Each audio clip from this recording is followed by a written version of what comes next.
Tuh ngeluh ya tak dolek obat. Ngeluh karo obat itu satu kerangka.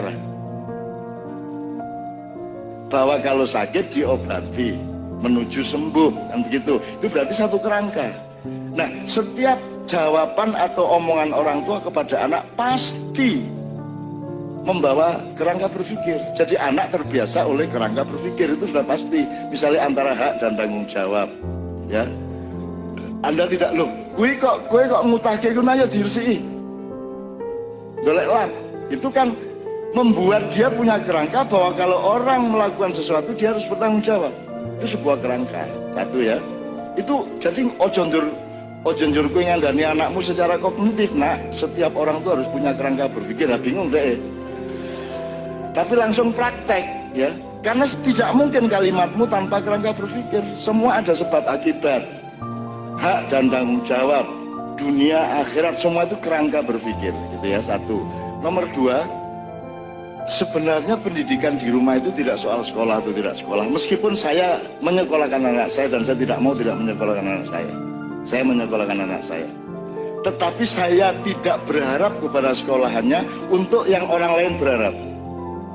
Saya nyekolah anak saya itu satu, supaya dia bersilaturahmi, punya pengalaman silaturahmi, punya pengalaman tata krama, punya pengalaman sosialisasi, punya pengalaman tanggung jawab, supaya dia mandiri, supaya dia menjadi dirinya sendiri di antara teman-temannya. Itu nomor satu. Soal pelajaran gampang, soal juara olimpiade gampang. Anak saya juga tidak berminat-minat amat. Si Rampak itu ditanya sama ibunya, kok kamu nggak ikut tim olimpiade? Dia bilang, oh enggak, saya milih bahasa Arab aja fokus. Karena bahasa Arab lebih jelas untuk masa depan saya daripada olimpiade. Itu pilihan anak saya kelas 1 SMP. Ya, padahal dia punya kans besar untuk masuk ke olimpiade matematika, tapi dia memilih, saya milih bahasa Arab.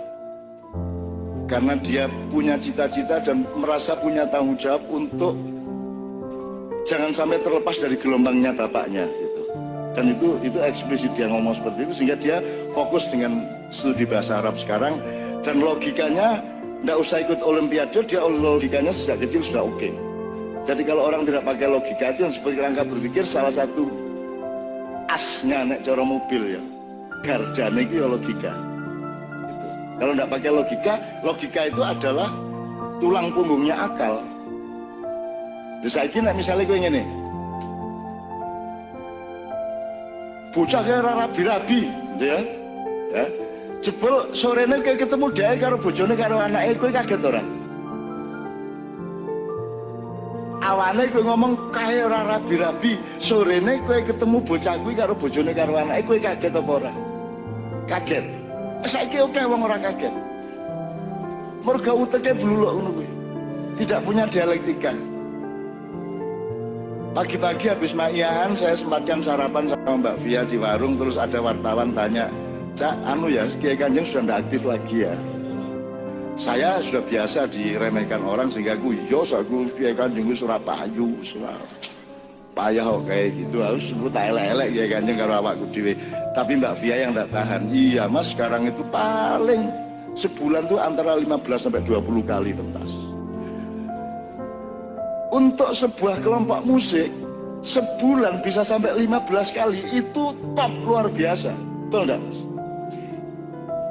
Neng bocah kuwi wartawan ki ora kaget lho, bar ngarani ora aktif, bar kuwi dikandani ping 15 ping 20 ora kaget. Piye kuwi? Dadi sok-sok dhek mlebu swarga ora kaget, mlebu neraka ora kaget. Mergo kene padha wae swarga dan neraka. Kalau saya loncat kepada pertanyaanmu mengenai surga, surga itu 70% itu mengenai softwaremu, tidak mengenai barangnya swarga kuwi. Jadi kamu jangan berpikir terlalu material. Karena kamu besok bisa melihat sesuatu yang sekarang kamu tidak bisa melihat. Besok kamu bisa mengolah sesuatu yang sekarang kamu tidak bisa mengolah. Sekarang kamu berpikir bahwa kerikil itu yang mengkerikil. Besok-besok kamu tahu bahwa kerikil itu sebenarnya memiliki fungsi yang luar biasa. Anda tahu kan perkembangan ilmu pengetahuan itu kan sebenarnya yang berkembang bukan ilmu pengetahuan, yang berkembang bukan bendanya, tapi pengetahuan manusianya, ma'rifatnya yang berkembang. Nah, sebenarnya surga adalah puncak ma'rifat dari softwarenya manusia. Dan itu tidak bisa dialami oleh orang yang tidak berkembang softwarenya. Wis saiki kowe nang Mesir nggawa cengkeh. Ya ora tersentuh to. Ora tersentuh to. Kowe nggawa emas setengah kilo nang kandang wedhus. Wedhuse noleh ora.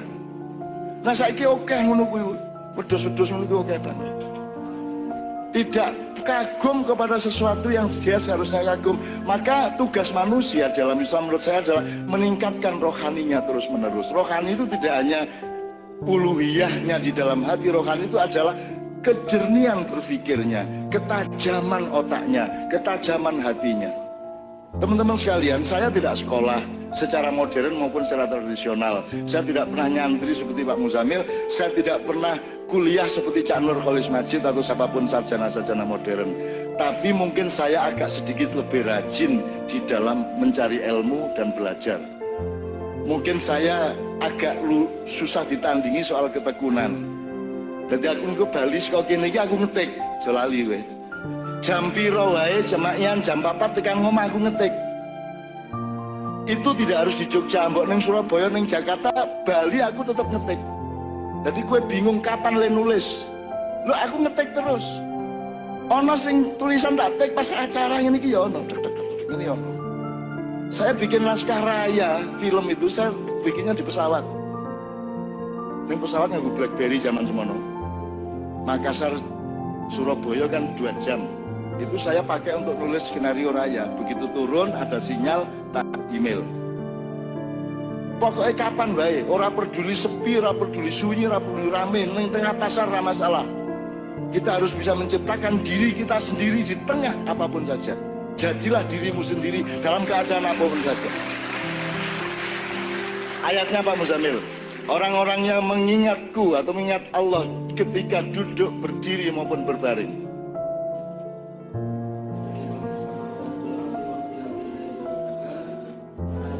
Ulil albab alladzina yadhkuruna Allaha qiyaman wa qu'udan wa 'ala junubihim wa yatafakkaruna fi khalqis samawati wal ardh rabbana ma khalaqta hadza batila. Alladzina yadhkuruna Allah itu apa maksudnya? Orang yang mengingat Tuhan. Lah nek eling tok ngopo?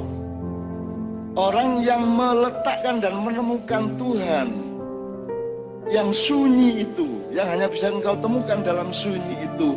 Ketika kamu berdiri mau di pasar, ketika engkau duduk mau di jalan, ketika engkau berbaring mau di rumah, dimanapun saja, dalam semua keadaan. 3 toh, orang itu kalau nggak berdiri, duduk, berbaring. Tidak tergantung tempat dan waktunya, kapan saja yazkurunallah, kapan saja online sama Allah. Jadi kamu tidak terganggu. Sing jenenge Jawa jenenge topo ngerame. Dan wong Jawa wis nemokke topo ngerame. Nek seniman modern lak kudu golek tempat sepi gitu, menyepi untuk cari inspirasi. Nek seniman Jawa asli ya topo ngerame ora masalah. Mbok kuwi rame apa ya apa aku tetap ngetik. Zaman dulu saya ngetik di pangkuan saya. Zaman aku nulis buku nganti 80 iki kabeh mesin tik lho ya. Burung komputer lho ya. Gue tak pangku mesake soalnya nek meja kan ceklak-ceklak mesake kiwa tengenku do tangi bocah-bocah akhirnya tak pangku ben klik ngono kuwi. Itu pun dengan menemui tamu ndak ada masalah. Pokoknya aku tak terjang kabeh. Pokoknya kudu apik, kudu nyambut gawe, kudu tekun, kudu sregep terus karena malas itu dosa. Tapi mungkin saya bisa mempertahankan secara usul fikih malas itu berarti menghardik waktu, ya. Ada anak Adam yang menghardik waktu ya Muzamil ya. Menghardik waktu artinya kamu menyia-nyiakan waktu. Dan saya tidak pernah menyia-nyiakan waktu. Tanya sama Kiai Kanjeng sama Progres, pernahkah Kiai Kanjeng terlambat? Pernahkah saya terlambat? Pernahkah kita tidak on time? Di luar negeri dimanapun, di Mesir itu kita lebih on time dari panitia. Di mana-mana. Bukan soal hebat atau soal ria. Ini soal nyandani kowe tekun oleh kowe. Tekun terus. Dan alhamdulillah Mas, kembali ke pendidikan. Anak saya tidak pernah saya suruh tekun, tidak pernah secara kognitif suruh tekun, tapi anakku tekun kabeh. Anak saya bisa kerja berjam-jam di kamarnya. Berjam-jam, ngerti-ngerti pinter bahasa Inggris, ngerti-ngerti pinter bahasa Korea, ngerti saiki Jerman. kon ora tak ajari dan nek diganggu nesu. Lagi ngapain Kak? Udah dong, nggak usah ikut-ikut. Nah, udah gitu. Jadi nomor satu dalam pendidikan Mas, nomor satu adalah hatimu bagaimana terhadap anakmu. Lekuen niat piye nang anakmu.